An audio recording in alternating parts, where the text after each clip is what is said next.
Coming up is part 1 of the course from MakeThatTrack.com. As a member of our website, you get access to all the links, presets, samples and loops, and also project files, including MIDI, for all the tutorials on the site. Enjoy this free tutorial and be sure to check us out at MakeThatTrack.com.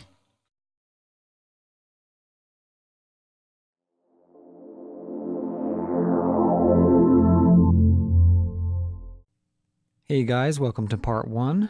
In this video we're going to be setting up the drums for our dubstep track, so let's just get right to it.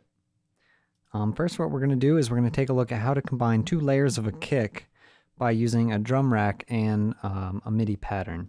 So what I have here is just an empty MIDI track, and what we're going to want to do is put a drum rack in it. So we're going to go over here to Instruments on the left, and we're just going to drag the drum rack onto the track, and it's going to pop up down here.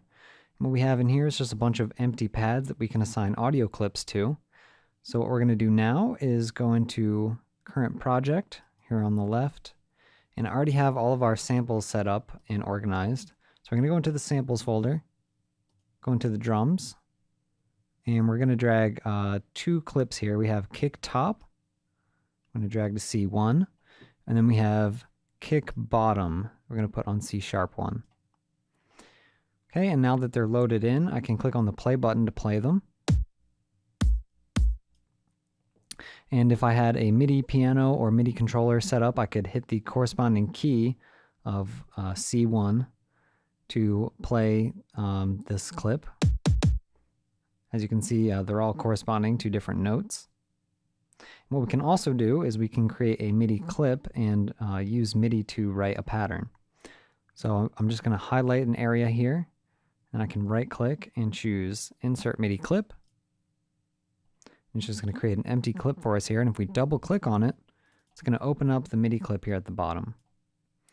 And as you can see, the kick top and kick bottom are both assigned to 2 different notes that we see here. So if I want to just put the notes in here, all I have to do is double click, and we'll create a note. So we can have both kicks playing at the same time. Okay. So now if we go back into our drum rack, what I want to do now is get rid of the low end on our kick top, because we only need 1 kick layer to have the low end. Otherwise it gets muddy. So what we're going to do is we're going to go into the actual sound here. We have a bunch of controls at our disposal. What we're going to do is in the bottom left, we're going to turn on a high pass filter. And what this is going to let us do is remove all of the frequencies below whatever threshold we set. So I'm going to set the frequency knob to 300 Hertz. So now this is going to be removing all frequencies below 300. So if we take a quick listen to a before and after.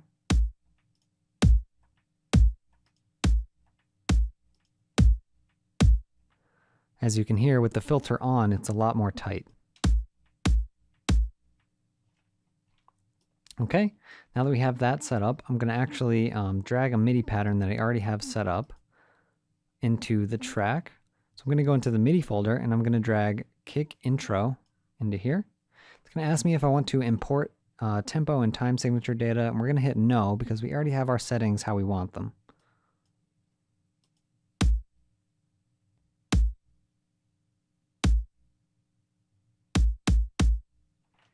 Okay, so next let's get a snare in here. So we're going to go back into our samples folder, into our drums. Let's open up the snare track that I have, and this is just an audio track. And if you want to create an audio track, you can right click anywhere and choose Insert Audio Track. That's just going to create an empty track for you. So I have an empty track named Snare. Let's just drag the snare into there. And I'm going to hover my mouse over the ruler here and just zoom in by clicking and dragging downwards. I'm going to put the snare on every 3rd beat. So it's going to be trading off with the kick.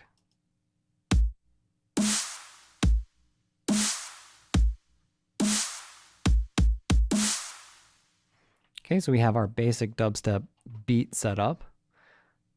Next, let's make it a little more interesting with a hi-hat loop. So I'm going to drag that hi-hat loop into here. And if I want to loop this clip, as you can see, I can't drag it any further than its maximum length. So what we can do is double click on this. It's going to open up the clip view. And we just have to turn on warp so that we can put it in loop mode. And then just activate the loop setting. So now I can drag it as far as I want to.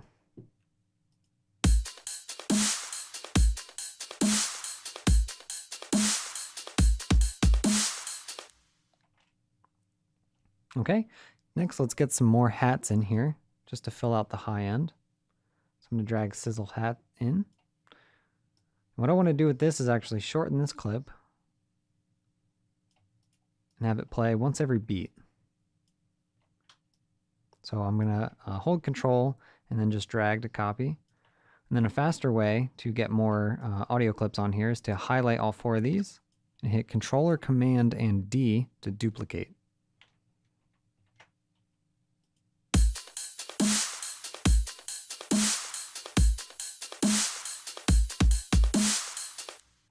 If I turn off the hi-hat loop, you'll get a better idea of what that sounds like.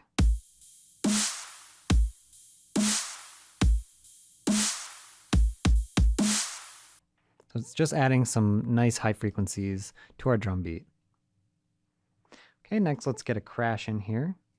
So we're going to need that later. I'm just going to drag crash in, nothing too special about this clip.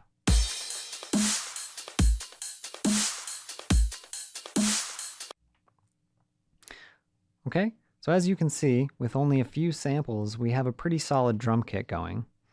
So that's why it's important to spend a lot of time looking for the right samples when you're selecting them. Okay, so next what we're going to do is we're going to make our beat a little bit more interesting by using 2 reversed samples. So I'm going to open up Kick Reverse and Kick Reverse 2. I'm going to go into our drums, drag Kick Reverse into here. I'm going to have this play at the end of every 4 bars. So if I highlight all these, I can Control D and duplicate. Let's just do that a couple more times. So I'm going to have this at the end of every 4.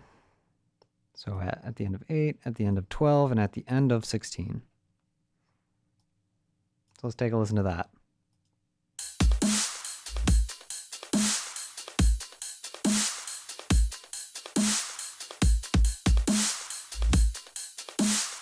So just sort of sweeping into the first kick of our repetition there. So if I just turn the rest of these off, you'll hear that nice and clear.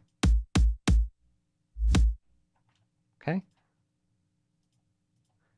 Now we're going to add another sample. And this next one is a backwards kick with a reverb that was applied to it. So it's going to sound a little bit different.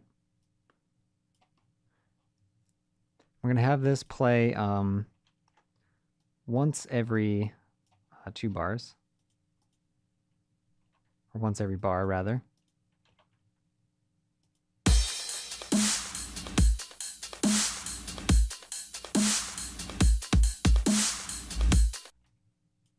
So let's duplicate that to match the length of the rest of our kit.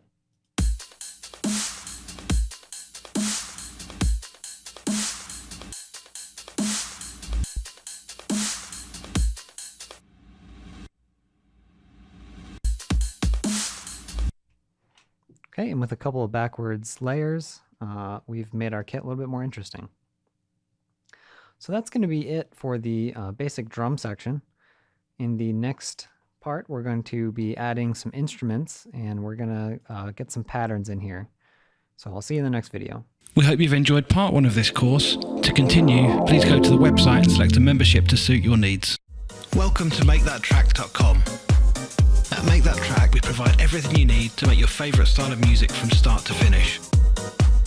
Our Getting Started series will show a complete beginner where to start and what they need to do to start making music out of the box.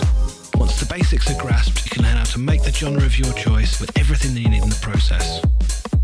Want to know how to make that elusive sound from your favourite producer's tracks? Check out our How to Make That Sound tutorials. We take the guesswork out and show you exactly what you need to do to get that sound within a few simple steps. With tips on arrangement, mixing, mastering and effects, you'll have everything you need to prepare your tracks to send to a record label and to play in the clubs. Get everything you need to make the music you love today.